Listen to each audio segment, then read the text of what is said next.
Hello, I'm Nick West, and today I'm going to be going over the prescription that I made for my participant. This includes the cardiovascular section, the weightlifting section, and the flexibility section. To start off then, I wanted to talk about his goals, and which will explain why I chose the workouts that I chose for him. So Ashton, if you guys recall, his goals were to focus more on strength, hypertrophy, body composition, and flexibility. So with that in mind, I tried to make this workout more geared towards weightlifting and hypertrophy, as well as helping him with some flexibility.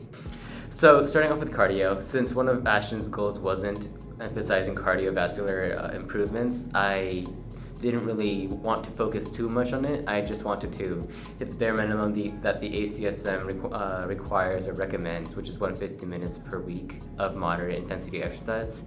So to do that, I went for just 4 days a week, 30 minutes duration, with moderate intensity exercise heart rate of just 138 to 182 beats per minute, which is his heart rate reserve. And since he hasn't really been active working out cardiovascularly for the past 3 months, he is considered new, so I really wanted to kind of let him ease into it for the first week or two before he would go on his third week, which would be his maintenance, or what he would do for basically just for maintaining good health, not really trying to improve it, but also hitting the bare minimum of cardiovascular exercise needed for good and prevention of diseases and stuff. And on average, he's going to be burning 167 calories a day, or 833 calories per week. And this is going to be the program for him for the first 2 weeks, just so he could kind of get used to it. And in the third week, I wanted to increase the intensity to 6 METs instead of 5 METs. So just to increase the intensity slightly, so then he can have this be his maintenance type of running for cardiovascular training for however long he wants to. And in the future, if he really wants to, and if he changes his mind about his goals, I can always change the cardiovascular section to actually have progressive overload and to do things to help him improve his cardiovascular health. But for now, since this wasn't one of his goals, this is just going to be a maintenance type of thing, just so he can reach the bare minimum and again prevent heart diseases and implications in the future of any sort. Alright, next is the resistance training section, and this is the section that I really wanted to emphasize due to Ashton's goals, which again, body composition, hypertrophy, and strength training would fall under this resistance training program. So so starting off, I went with a push-pull split where Ashton works out 4 days a week resistance training. Up to this point, Ashton has worked out almost 5 months consecutively, meaning that he almost is in the intermediate of 6 months of the six month mark. And I just decided personally, and knowing him, that 4 days a week would be just fine instead of 3 days a week, which would be the usual recommendation for beginners. So with this 4 days a week split, he's going to do 2 push days and 2 pull days. And this could be either Monday, Wednesday, Friday, Saturday. It just depends on how he wants to do it, just as long as he can space out those workouts at least 48 hours, 24 to 48 hours in between each muscle group. So starting with push, I wanted to emphasize just at least hitting each muscle group once per workout. So first I'm going to list the exercises, and then I'm going to go over the demonstrations of all the exercises that I chose. Starting off with push, I did dumbbell bench press and dumbbell incline bench press, just so it could hit the middle section and the upper section of the chest. And then I also wanted to hit at least one tricep exercise, so I went with dips just because if done properly, it's a very good tricep exercise when you're trying to isolate triceps. And next I did shoulder press, cable lateral raises for, again, another double shoulder exercise, and back squat for legs, as well as leg extensions.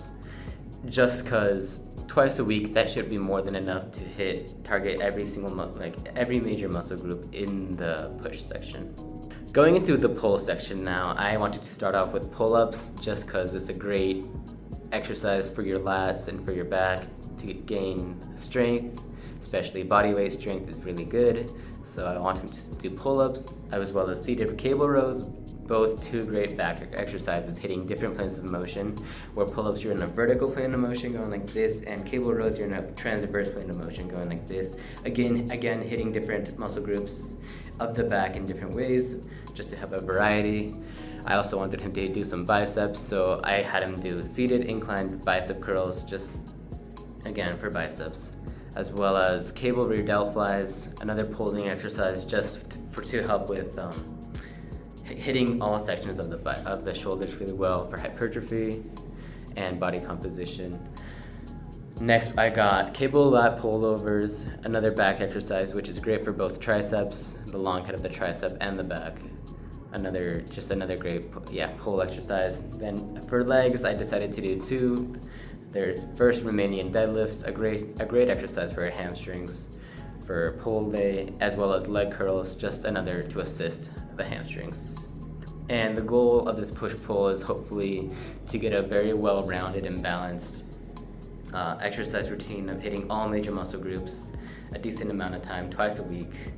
Lastly, we have flexibility, and since Ashton again hasn't really done much flexibility training in the past, I wanted to start very friendly, user-friendly, you could say, exercises for him. So all of these are going to be static exercises that are just meant to help improve his range of motion overall, and I also wanted to hit all major joints at the same time, just to kind of loosen it all up and to have a well-rounded flexibility routine as well. So for flexibility, I wanted to hit some neck, shoulders, hips, and lower leg type of stuff.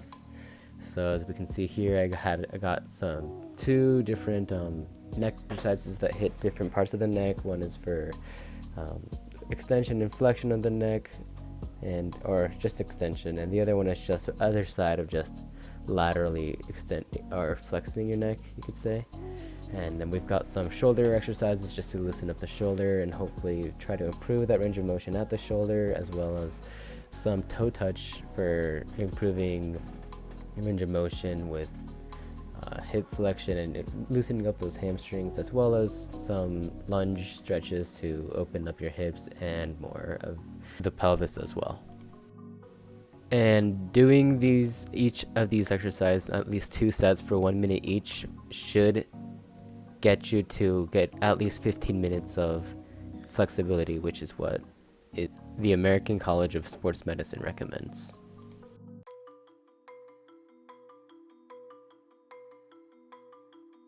So for both dumbbell incline and just normal bench dumbbell, just flat, you want to basically just maintain 5 points of contact the whole time throughout the exercise, and you want to make sure that you're having a full range of motion, hitting all the way down and essentially locking out at the top. On incline, you can see the same thing, where you want to have full range of motion, going all the way down to your chest, the side of your chest, and then going all the way up, having it more so controlled on the way down especially. And yeah, 5 points of contact as usual. And yeah, right, so dips can be slightly complicated due to the fact that you don't want to be leaning too far forward. You want to have pretty much like having your chest up the whole time, because if you lean too far forward, then it hits more chest than it does for triceps. And in Ashton's case, this is meant for more of a triceps exercise.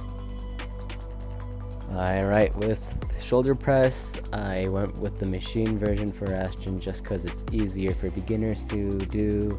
You don't really have to worry much about core stabilization, and targets more the shoulders it isolates the shoulders more, I should say. And yeah, it's pretty straightforward how you do them. You just want to control the weight down, make sure you're having a full range of motion, and yeah, you should be good with that. For the sake of making this video shorter, I'm just going to skim through these non-complicated ones, such as this one. Again, this hits the side delts and it helps for shoulder hypertrophy and things like that. Back squat is for sure a more complicated exercise, so I do want to go more in depth, such as starting off, you want to have your hands when placing on the shelf. When getting up the bar, you want to have it at a little bit over shoulder width apart. and you want to stabilize yourself for sure before starting the squat. You want to make sure your legs are also around hip to shoulder width apart as well. Find a good balance. Make sure that your feet are very well balanced and planted on the floor. And once you have that down, you can start your squats. Make sure to have full range of motion on the way down and going back up. And yeah. And leg extensions, again, is a pretty straightforward exercise where you just want to make sure that you go all the way full range of motion as much as you can, and you want to control the weight probably a bit more than what I'm showing in the video on the way down. But yeah, the main thing with pull-ups is just make sure to have your hands on your grip just a bit over shoulder width apart as well, and make sure to have full range of motion going all the way down and all the way up, chin over the bar with this one.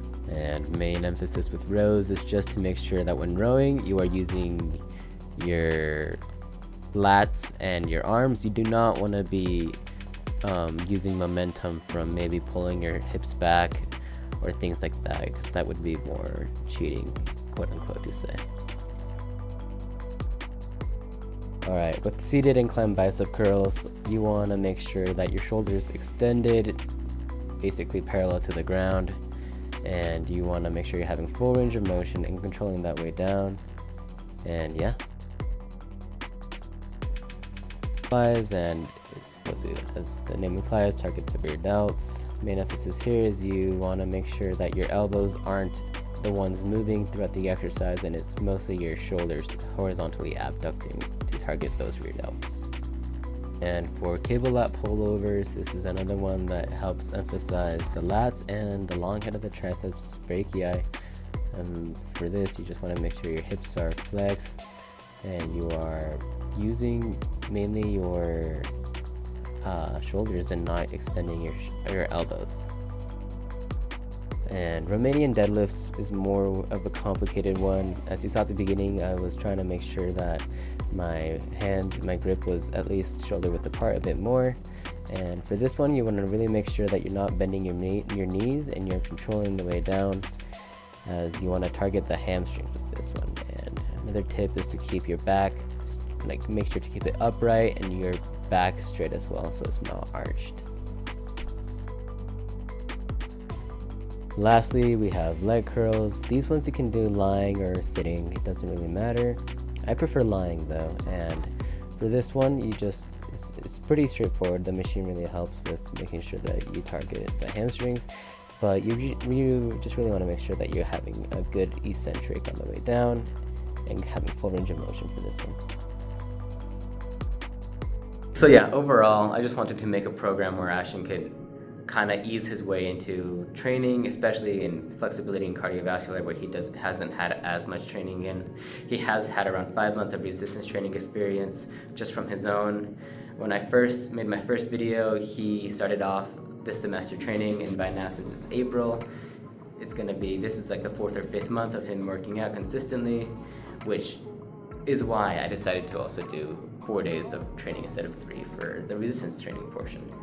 And yeah, I just wanted him to have an overall well-rounded, well-balanced exercise routine where he can improve on all aspects, if not maintain on all aspects, such as in cardiovascular. And it's a great place to start off. Push-pull, it's really simple, really easy to follow. And yeah, that's kind of what I wanted to do, and hopefully I made a good workout.